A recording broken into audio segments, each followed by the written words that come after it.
Lanterns peak चल रहा है और इसी पीक के बारे में यहाँ बात करेंगे और सबसे ज़्यादा बात करेंगे डायलॉग्स के बारे में।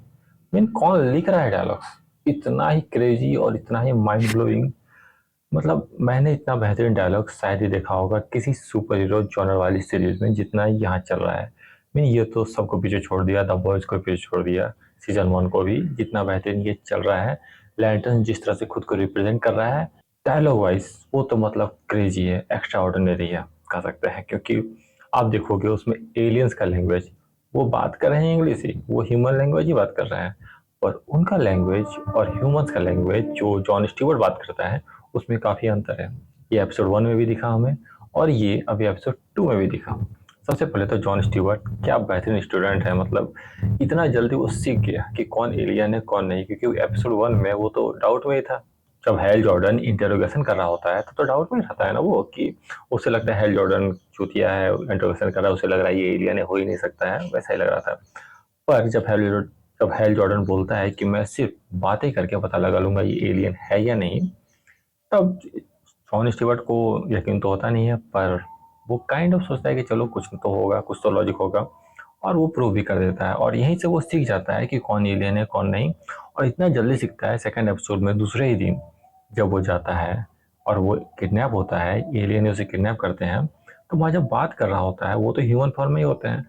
बातों से ही पता कर लेता है कि वो एलियन है, क्योंकि वो एक वर्ड नहीं बोल पा रहे थे। एक वर्ड वो काफ़ी ऑक्सफोर्ड डिक्शनरी वाला वर्ड बोल रहे थे। मतलब कि जिस तरह से हम बात करते हैं ह्यूमंस, हम काफ़ी ग्रामेटिकली करेक्ट या काफ़ी एक्स्ट्रा ऑर्डिनरी ना, हम जनरल लैंग्वेज में कुछ अलग वर्ड यूज़ करते हैं, वो कोई अलग वर्ड यूज़ कर लिया। वो क्लोजनेस वर्ड को यूज़ नहीं किया, कोई और वर्ड यूज़ कर लिया। तो ये बोला अच्छा आप क्लोजनेस वर्ड का इस्तेमाल करना चाह रहे हैं यहाँ पे, क्योंकि वही अप्रोप्रिएट वर्ड होता वहाँ पे। पर वो एलियन था, वो ह्यूमन लैंग्वेज को सिर्फ सीखा है पर सही तरीक़े से शायद यूज़ करना, या ह्यूमन कितना जो फ्रेजाइल होते हैं या कितनी उसमें कमियां होती है, इस कमियां ही उसकी जो पहचान है वो उन्हें नहीं पहचान पाए और इसलिए वो गलतियां कर जाते हैं। और यहीं से जॉन स्टीवर्ट पता लगा लिया कि ये एलियन है। ये सारी चीज़ें डायलॉग के थ्रू से पता चल रही है। क्योंकि पिछले एपिसोड में भी जब हुआ था तो वहाँ क्या हुआ था, वहाँ जब बराक ओबामा के बारे में बात किया गया तब वो पूरा विकीपीडिया वाला आंसर दे रहा था। उसी से पता लग गया कि ये एलियन है। ऐसा ही कुछ यहाँ पे भी हुआ कि ये भी कुछ ऑक्सफोर्ड डिक्शनरी वाला वर्ड बोल के और एकदम ग्रामेटिकली करेक्ट वर्ड बोल के ये एक्सप्लेन कर रहा था। तो वहाँ से ये पता चल गया कि ये एलियन है। तो ये सारी चीज़ें, छोटी छोटी चीज़ें जो डाल रहे हैं डायलॉग्स में नहीं डाल रहे हैं, बातें करने के ढंग में ही डाल दे रहे हैं कि ये एलियन है या एलियन नहीं है। ये काफ़ी इंटरेस्टिंग लगा, ये चॉइस काफ़ी इंटरेस्टिंग था। और ये बता रहा है कि हाँ, लैंटर्न्स पे राइटिंग वे में काफ़ी मेहनत किया गया है। राइटिंग स्ट्रक्चर काफ़ी अलग रखा गया है और काफ़ी बेहतरीन रखा गया है। इसके अलावा जो अच्छा लगा विजुअल वाइज वो था हेल जॉर्डन का उड़ना।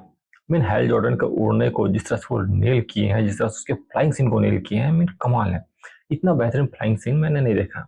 मीन एक तो होता है सुपरमैन जिस तरह से उड़ता है, फ्लाइंग सीन को दिखाया जाता है, वो एक अलग है। एक जो हम द बॉयज में देखे थे वो एक फ्लाइंग सीन है, वो अलग है। और फिर आता है हमारा हेल जॉर्डन।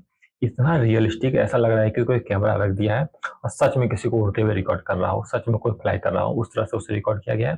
पूरा ही रियलिस्टिक अप्रोच रखा गया है, कमाल वे में रखा गया है रियलिस्टिक अप्रोच। मतलब इतना स्मूथ है कि आप पकड़ नहीं पाते हो कि उन्होंने कहाँ कैमरा ट्रिक यूज किया, कहाँ वो वीएफएक्स ट्रिक यूज किया।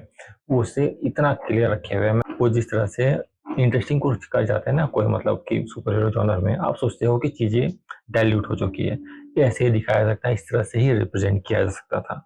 पर उसमें कोई आ जाता है, कुछ अलग रिप्रेजेंट कर देता है, तो तो अच्छा लगता है। तो लगता है हाँ, किसी ने कुछ अलग किया, कुछ बेहतरीन किया, वो चीज़ें अच्छी लगती है। तो हाँ, यहाँ कुछ वैसा ही देखने को मिल रहा है। डायलॉग वाइज भी, स्टोरी वाइज तो अच्छा चल ही रहा है, उसके बारे में बाद में बात करेंगे। और बात करते हैं वीएफएक्स का।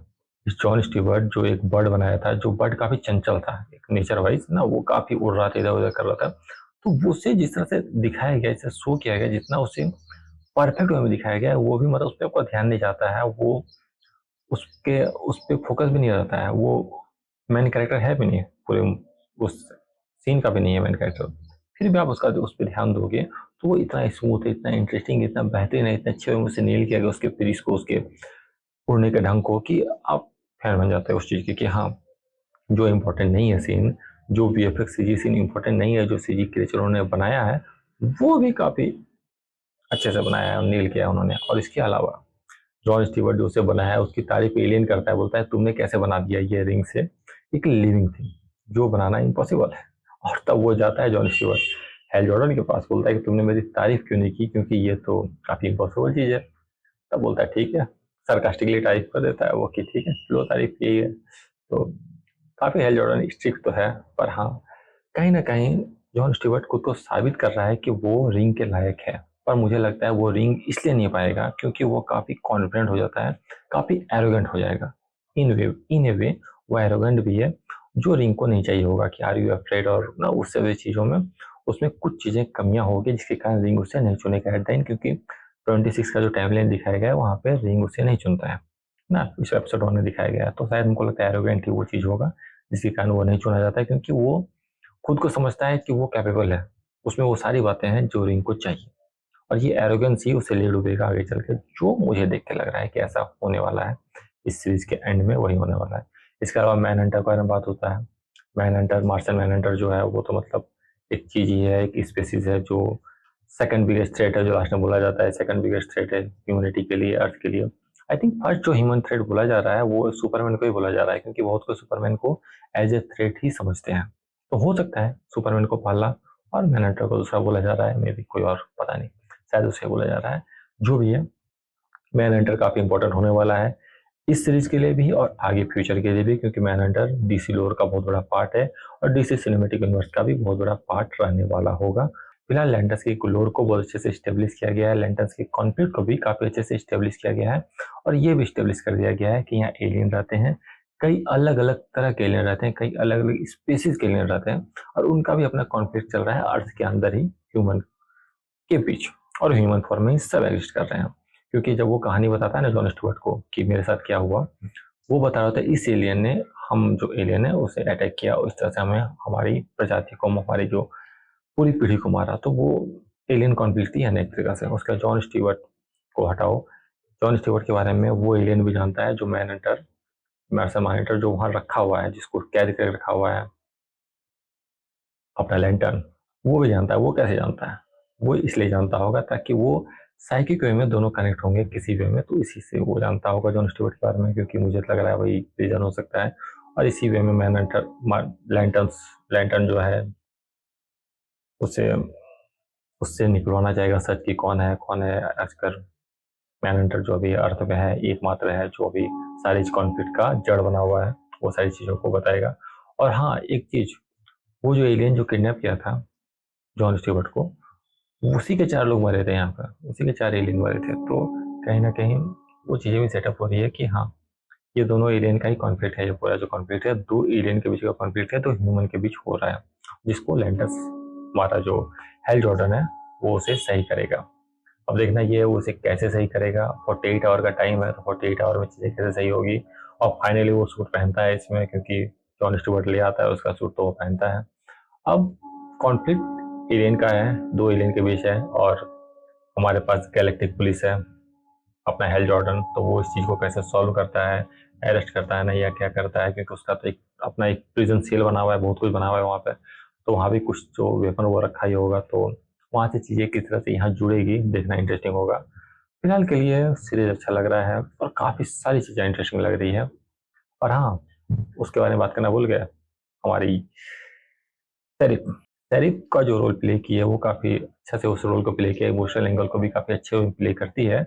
इसके अलावा उसने जो एक धक्का दे मारा, मतलब जब वो बताती है कि वो गौतम से है, वो तो गुलबा मोमेंट ही था, पर हाँ उसका ये बताना है कि वो गौतम से है, इसका मतलब ये है कि शेरिफ का रोल काफी बड़ा हो सकता है, मे बी क्लेफेस में, और मे बी बैटमैन अगर डीसीयू का कोई आया तो उसमें इसका रोल हो सकता है, और होना भी चाहिए। जितना अच्छा से उन्होंने रोल को प्ले किया है, उसने रोल को प्ले किया है, वो काफी अच्छा है। वो अगर बैटमैन की किसी मूवी में दिख जाए डीसीयू के तो अच्छा ही होगा, क्योंकि वो एक वैल्यू ही ऐड करेगी जितने अच्छे से उसने एक्टिंग किया है। तो आई थिंक अगर वो गौथम या किसी ऐसी क्राइम सीन में वो दिख जाए या क्लिफ में दिख जाए तो it will be interesting choice, और आई थिंक डीसी को यूज करना चाहिए उसे अपने अगले मूवी प्रोजेक्ट में, क्योंकि सी हैज कैपेबिलिटी कि वो किसी भी तरह के बिग रोल को अच्छे वे में पुल अप कर सकती है।